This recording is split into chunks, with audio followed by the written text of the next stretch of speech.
1 gram தங்கம் கூட இல்ல, கையில வெறும் 50,000 பணம் தான்.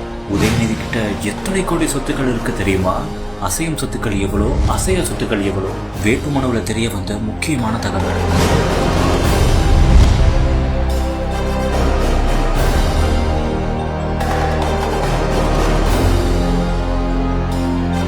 சட்டமன்ற தேர்தலை முன்னிட்டு திமுக இளைஞரணி செயலாளரான துணை முதலமைச்சர் உதயநிதி ஸ்டாலின் இப்போ வேட்புமனு தாக்கல் பண்ணியிருக்காரு. சேப்பாக்கம் திருவள்ளிக்கேணி தொகுதியில வேட்புமனு தாக்கல் பண்ணப்போ அதுல முக்கியமான ஒரு தகவல் வெளியாயிருக்கு. ஆமா, அதுல அவருடைய சொத்து மதிப்பு, என்ன கார் வச்சிருக்காரு அப்படின்னு சொல்லியிருக்காரு. முக்கியமா கையில 1 கிராம் தங்கம் கூட இல்லையா. இது போக அவர்கிட்ட வெறும் 50,000 பணம் தான் இப்போதைக்கு இருக்கு அப்படின்ற மாதிரி சொல்லியிருக்காங்க. இது போக அசையும் சொத்துக்களுடைய மதிப்பு மட்டுமே 12 கோடி அப்படின்னும், அசையா சொத்துக்களுடைய மதிப்பு 7 கோடி அப்படின்னு சொல்லப்பட்டிருக்கு. அவர்கிட்ட 1 கோடி மதிப்பிலான டிஃபெண்டர் காரும் 23 லட்சம் மதிப்பிலான இனோவா காரும் இருக்கு அப்படின்னு சொல்லியிருக்காங்க. இப்போ இந்த ஒரு தகவல் தான் சமூக வலைத்தளங்கள்ல வைரலா பரவிட்டு வருது.